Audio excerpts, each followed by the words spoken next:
बोलो राहुल गांधी।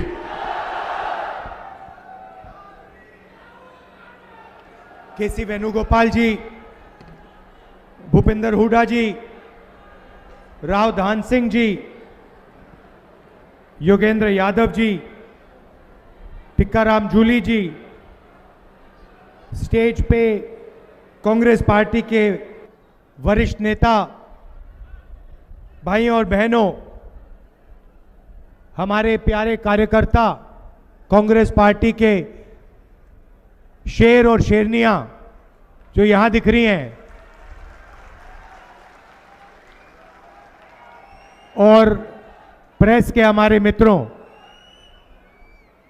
आप सबका यहां बहुत बहुत स्वागत, नमस्कार। मूड आपका कैसा है? मूड ठीक है?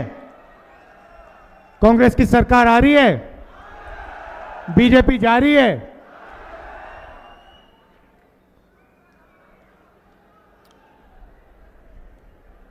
ये जो लड़ाई चल रही है, ये विचारधारा की लड़ाई है। चुनाव हो रहे हैं, अभी लोकसभा का एक बड़ा चुनाव हुआ, बड़ा युद्ध हुआ, और अभी ये छोटा हरियाणा में उसी विचारधारा का एक युद्ध हो रहा है। एक तरफ कांग्रेस पार्टी, दूसरी तरफ बीजेपी आरएसएस। हम कहते हैं कि हिंदुस्तान को संविधान से चलाना चाहिए।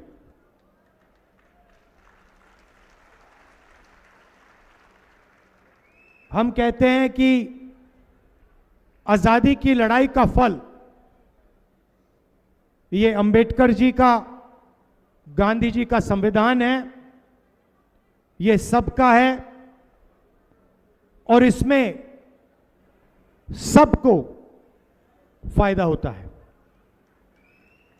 जब हम देश के बारे में सोचते हैं, विकास के बारे में सोचते हैं, प्रगति के बारे में, संस्थाओं के बारे में, सेना के बारे में, ब्यूरोक्रेसी के बारे में, यहां से शुरू करते हैं। दूसरी तरफ बीजेपी और आरएसएस जो संविधान को मानते नहीं है, वो इसको खत्म करना चाहते हैं, नष्ट करना चाहते हैं। देखिए, ऐसे भाषण में वो आपको कभी ये बात बोल नहीं सकते हैं, क्योंकि वो जानते हैं कि देश को संविधान के साथ, देश का संविधान के साथ बहुत गहरा रिश्ता है। तो सामने आके नहीं कह सकते हैं कि हम संविधान को रद्द करना चाहते हैं, मगर जो भी वो करते हैं संविधान को कमजोर करने के लिए करते हैं।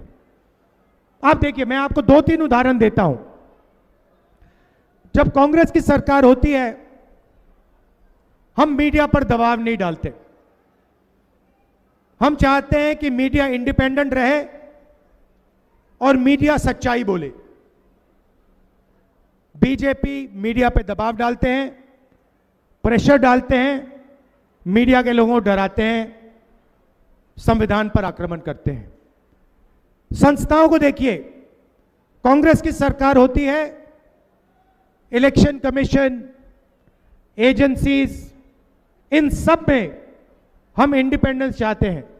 हम चाहते हैं कि ये देश की एजेंसीज हों, देश की संस्थाएं हों, किसी एक पार्टी की संस्थाएं, किसी एक व्यक्ति की संस्थाएं ना हो।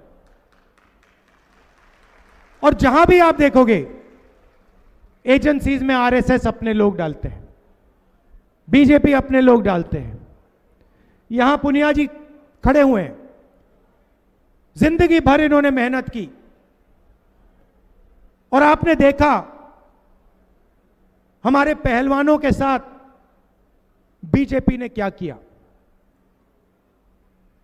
देश के सामने बिना डरे उनका एक मेंबर बलात्कार कर रहा है, सेक्सुअल हरासमेंट कर रहा है, उनको कुछ लेना देना नहीं। वो भी इस संविधान पर आक्रमण है, क्योंकि संविधान कहता है कि इस देश में हर महिला की रक्षा होनी चाहिए। और जब नरेंद्र मोदी जी चुप रहते हैं, जब मणिपुर जलता है और नरेंद्र मोदी कुछ नहीं कहते, 1.5 साल हो गए वहां तक नहीं, वहां गए नहीं, तब नरेंद्र मोदी संविधान पर आक्रमण कर रहे हैं।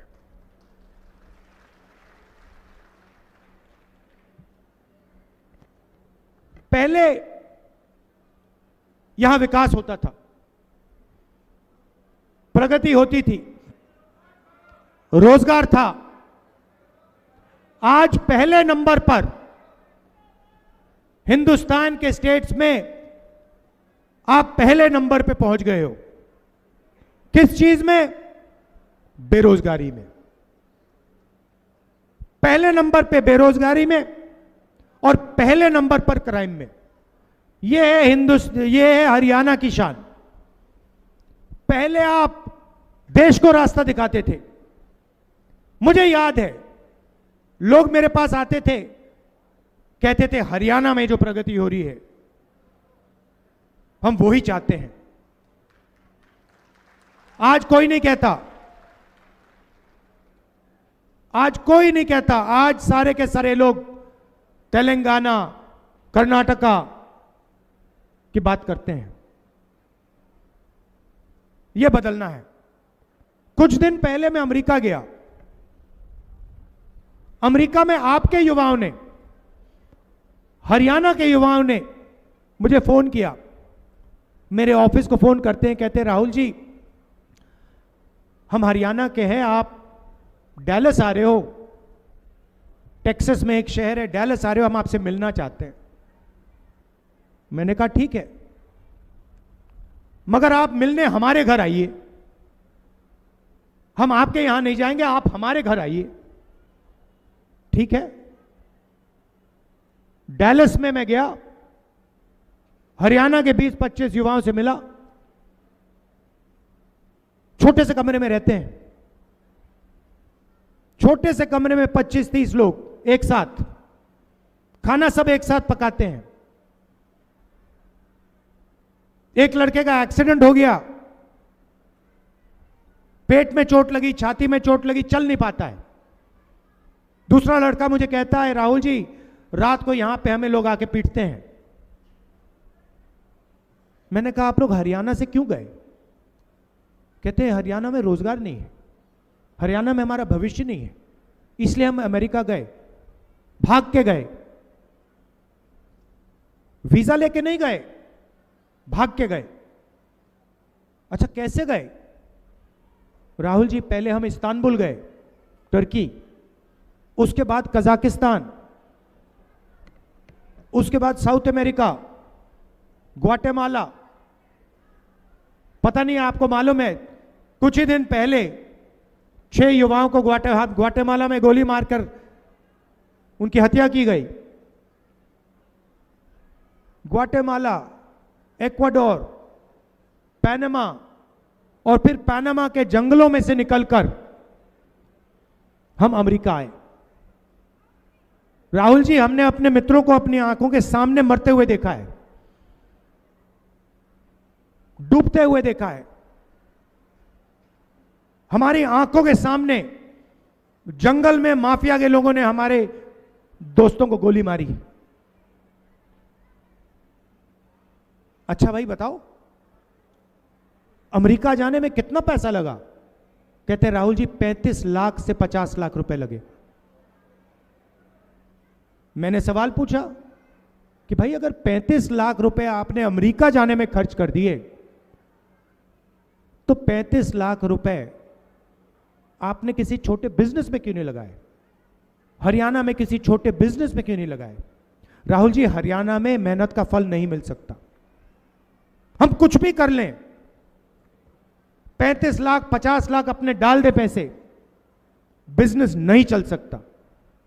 क्यों नहीं चल सकता? राहुल जी नोटबंदी, गलत जीएसटी, नरेंद्र मोदी जी ने ऐसा माहौल बना रखा है कि अगर आप 25 अरबपतियों में से हो तो हर रोज आपकी लॉटरी खुलेगी, बैंक के दरवाजे आपको खुले मिलेंगे, 16 लाख करोड़ रुपया का कर्जा माफ हो जाएगा।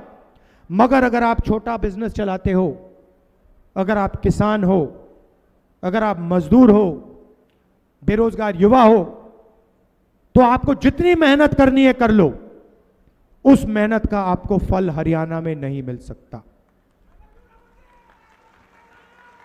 हरियाणा को दलाल चलाते हैं, हरियाणा को जो मेहनत करते हैं वो नहीं चलाते हैं। राहुल जी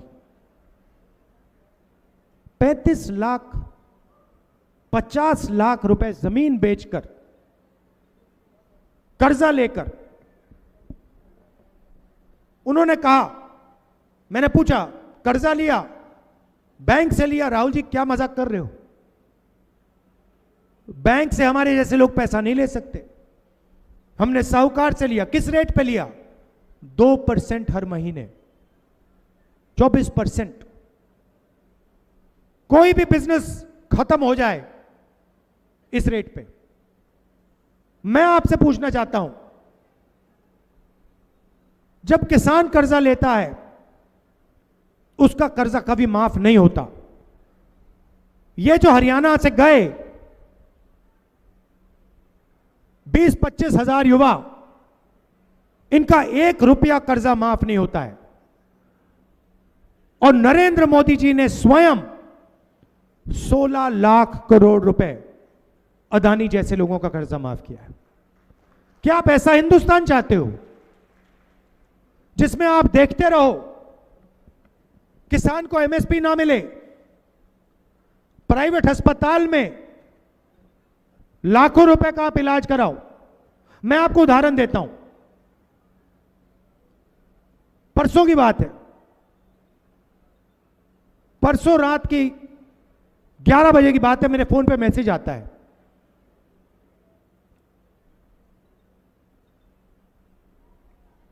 जिम इंस्ट्रक्टर का। मुझे कहता है राहुल जी मेरी मां बीमार है, मैं प्राइवेट अस्पताल ले गया और ये मुझसे 4 लाख रुपए मांग रहे हैं, मेरे जेब में पैसा नहीं है। मुझे कह रहे हैं कि आपकी मां, अगर आपने इनकी आज मदद नहीं की तो आपकी मां मर जाएंगी।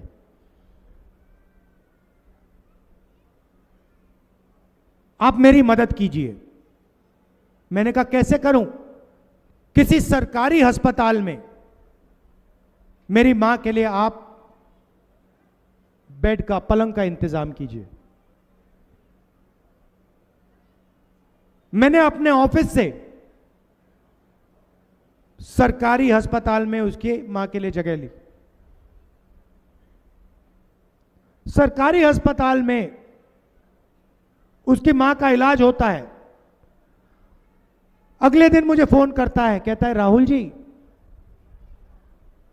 प्राइवेट अस्पताल में वो स्टेंट लगवा रहे थे, प्राइवेट अस्पताल में वो ऑपरेशन करा रहे थे, 4 लाख रुपए मुझसे लेने की कोशिश कर रहे थे। राहुल जी सरकारी अस्पताल ने बताया कोई स्टेंट की जरूरत नहीं, कोई ऑपरेशन की जरूरत नहीं।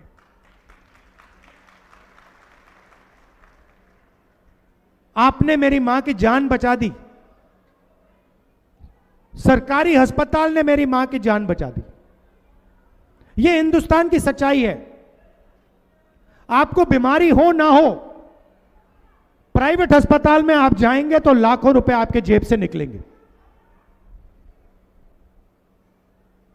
बच्चे की शिक्षा करवानी हो, इंजीनियर बनवाना हो, डॉक्टर बनवाना हो, लाखों रुपए हिंदुस्तान के गरीब लोग अपने जेब से देते हैं। किसान अपनी मेहनत का पैसा देता है, मजदूर देते हैं, और उसके बाद पता लगता है हरियाणा में बेरोजगारी है, डिग्री का कोई मतलब ही नहीं है, सर्टिफिकेट का कोई मतलब ही नहीं, शिक्षा का कोई मतलब ही नहीं। 10-15 साल बाद पता लगा कि लाखों रुपए प्राइवेट अस्पताल को पकड़ा दिए, लाखों रुपए private school, private college, private university को पकड़ा दिए और हाथ में कुछ मिला नहीं। यह है नरेंद्र मोदी जी का मॉडल, बीजेपी का मॉडल। कुछ दिन पहले भाषण चल रहे थे, ऐसे ही भाषण चल रहे थे, हुड्डा जी ने भाषण दिया, मेरी बहन भी थी प्रियंका ने भी भाषण दिया, और वहां सब कह रहे थे कि सबकी इज्जत होनी चाहिए, सबकी रिस्पेक्ट होनी चाहिए। मैं सुन रहा था और मैंने कहा हां, इज्जत तो होनी चाहिए। और मोदी जी 24 घंटा इज्जत की बात करते हैं कि भैया इसकी इज्जत की, उसकी इज्जत की, मगर मैंने सोचा कि भैया पैसे के बिना इज्जत का कोई मतलब नहीं है। अगर किसान का बेटा या मजदूर का बेटा भूखा मर रहा है और कोई उसकी जाके इज्जत करे तो वो इज्जत खोखली है। तो मेरा एक लक्ष्य है और मैं आपको साफ बता देता हूं, और ये जो मीडिया वाले हैं, अदानी वाले, अंबानी वाले, इनको ये बात अच्छी नहीं लगेगी।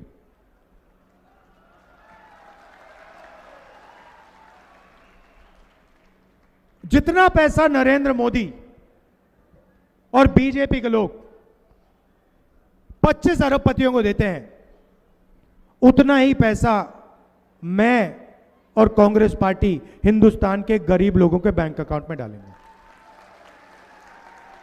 और भाई और बहनों, मैं रिकॉर्ड रख रहा हूं, मैं ऐसे बात नहीं कर रहा हूं, मैं गिनती कर रहा हूं। 10 साल से मेरी गिनती चल रही है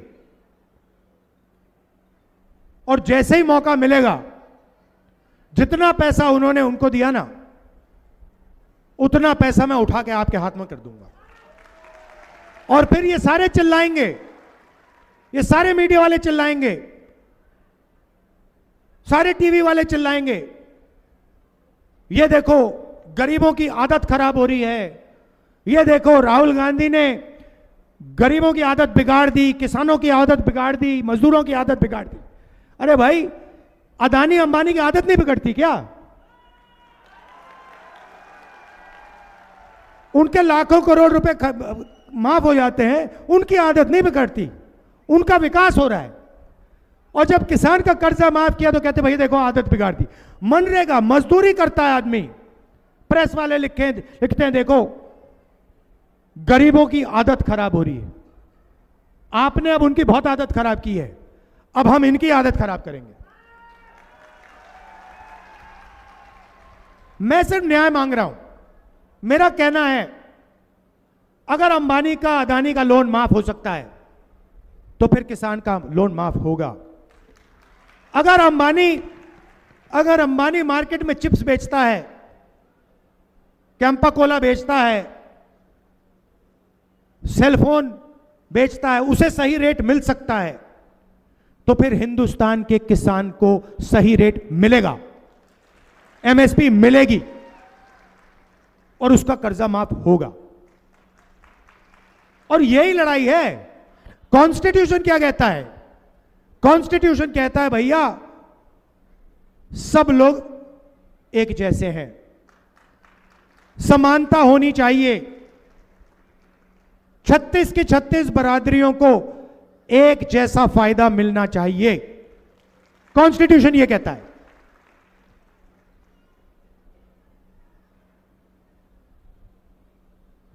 तो मैं यही कह रहा हूं कि अगर उनके लिए कुछ किया जा रहा है तो फिर इनके लिए भी होना चाहिए। और अगर आप चाहते हो कि किसानों का कर्जा माफ ना हो,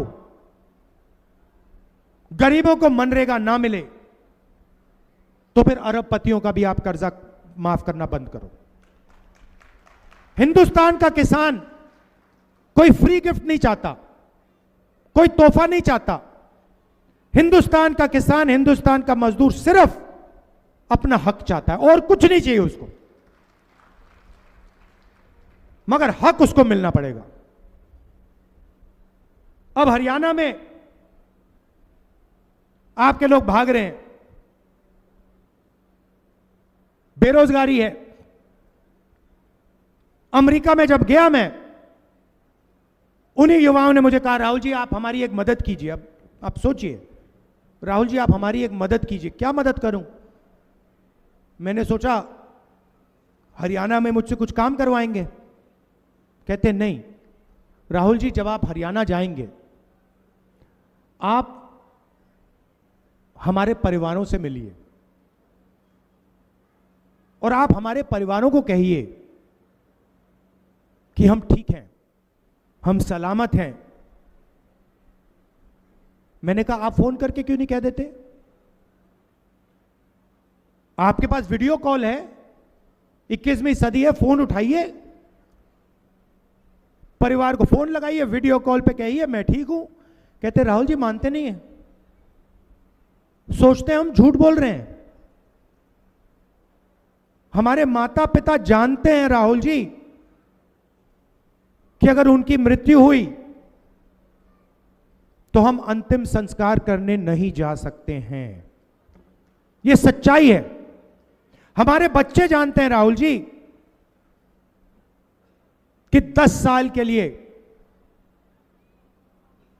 हम उनसे नहीं मिल सकते हैं। आप जाइए, उनसे मिलिए और उनसे कहिए कि हम ठीक हैं। शायद वो आपकी बात मान जाए। मैं गया, करनाल गया, 5 बजे सुबह। 21वीं सदी में गांव में कंप्यूटर लगा है, वीडियो कॉल चल रहा है, चारपाई पे हम यहां बैठे हैं। कौन?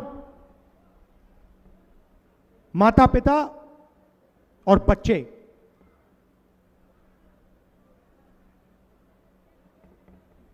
बेटे उधर, उनके बच्चे इधर, उनके माता पिता इधर और वो उधर, और बात चल रही है। मां कहती है राहुल जी मेरा बेटा वापस कब आएगा?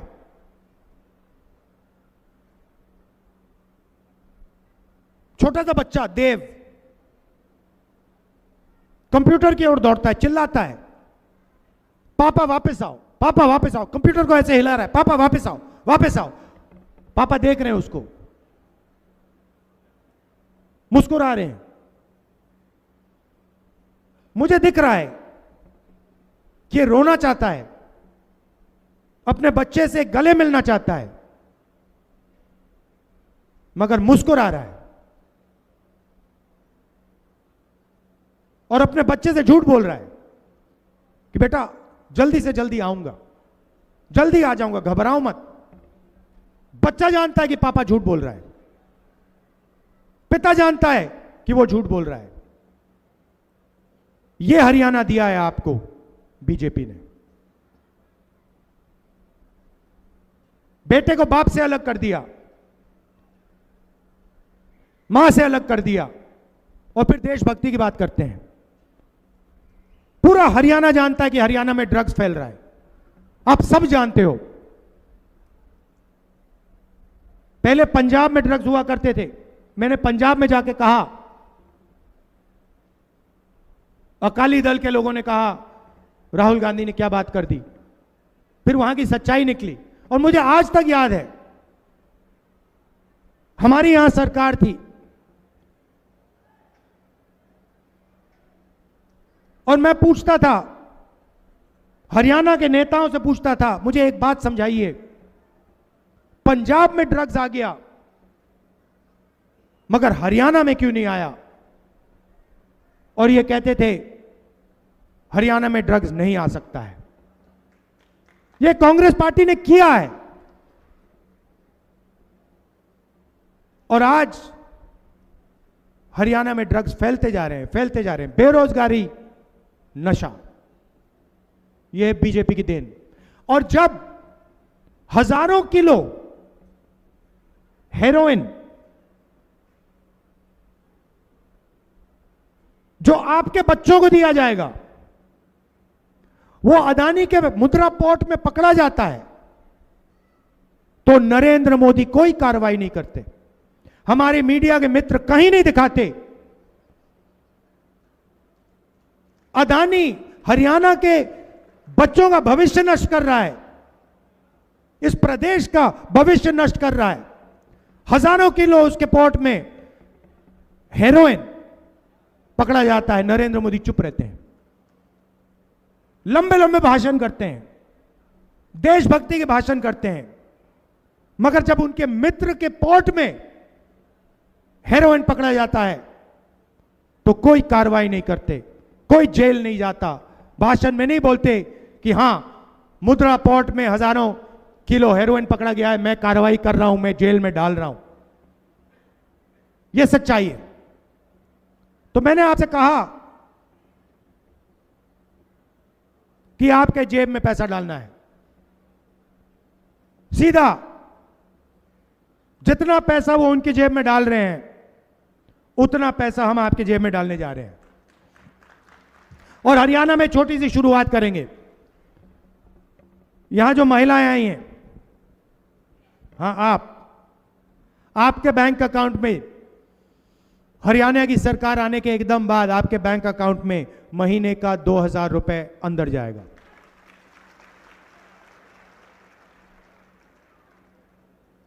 और आज आप 1200 रुपए का सिलेंडर खरीदती हैं, नहीं खरीदती हैं, 500 रुपए का सिलेंडर होगा और 700 रुपए उसके जो बचेंगे वो आपके जेब में जाएंगे। सामाजिक सुरक्षा, बीजेपी ने आपसे ओल्ड पेंशन स्कीम छीनी, हम आपको वो ओल्ड पेंशन स्कीम वापस देने जा रहे हैं। और 6000 रुपए हर महीने बुजुर्गों के पेंशन के लिए, विकलांगों के पेंशन के लिए हम देने जा रहे हैं, विधवाओं के पेंशन के लिए हम देने जा रहे हैं। 2 लाख सरकारी नौकरियां भरी नहीं गई हैं। अभी आपने जल्दी ताली बजा दी, अभी तो मैंने बात ही नहीं बोली। जो जरूरी बात है तो मैंने बोली भी नहीं, अभी आपने ताली बजा दी क्योंकि आप समझ गए।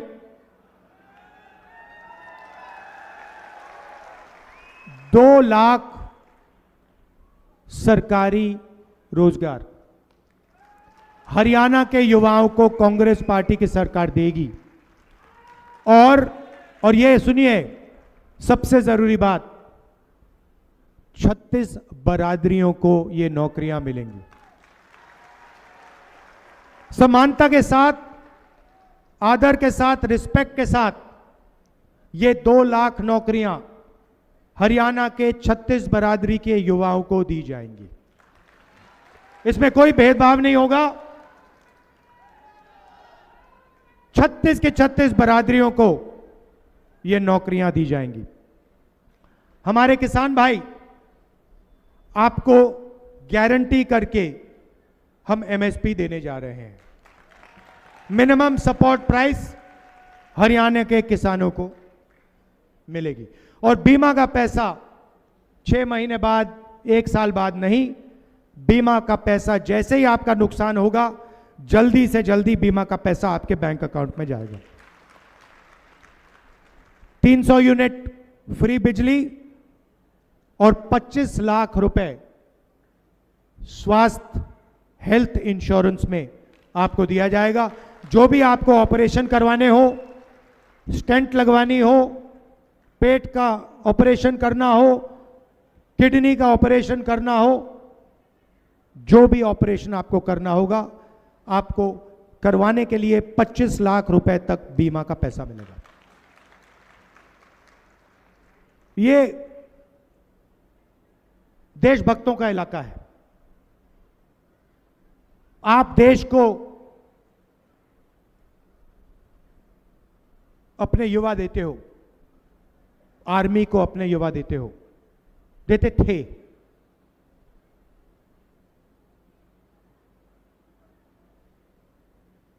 अगर आप अग्निवीर स्कीम को समझना चाहते हो, आज मैं आपको समझा देता हूं।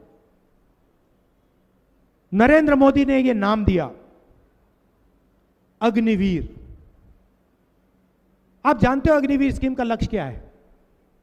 इसके 2 लक्ष्य हैं।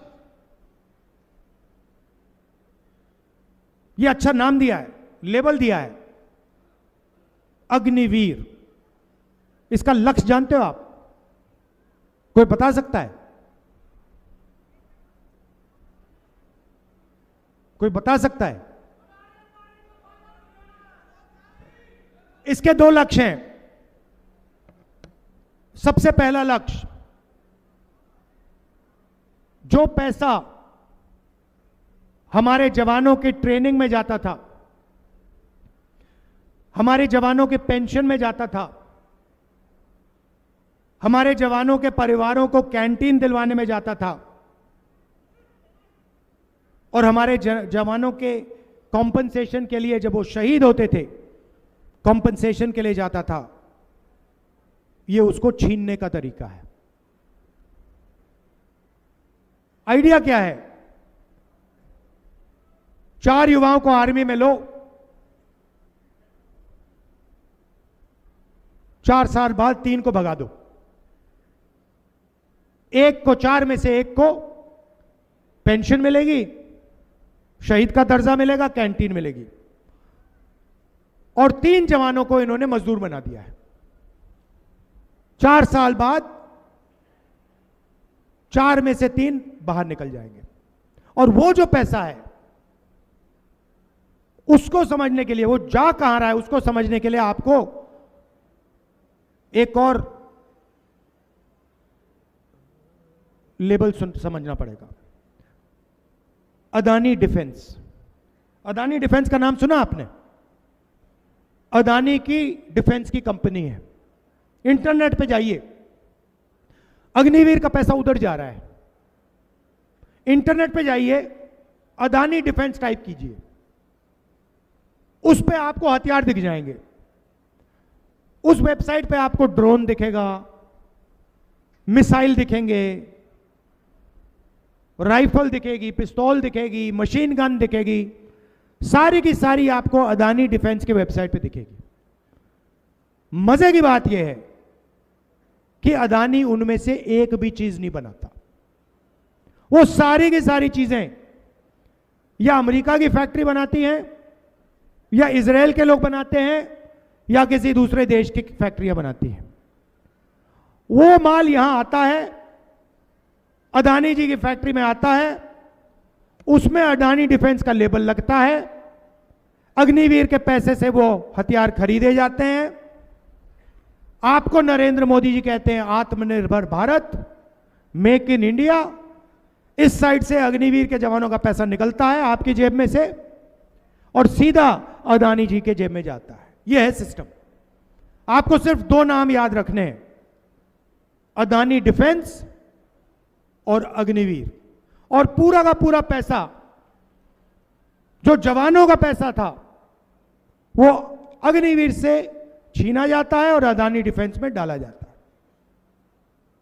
मार्केटिंग उनकी अदानी जी करते हैं, मीडिया वाले करते हैं।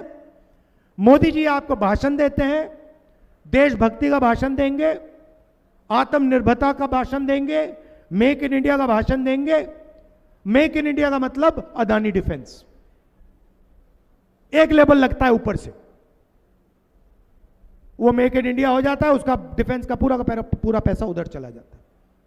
ये सच्चाई है और पूरा देश जानता ही है।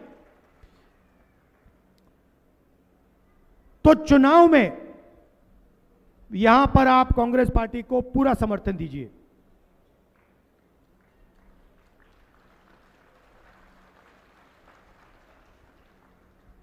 और 3 चीजें मैं आपको कहना चाहता हूं। सबसे पहले, जो हमारे किसान हैं, आपको एमएसपी मिलेगी, और जो आपका धान नहीं खरीदा जा रहा है, जैसे हमारी सरकार आई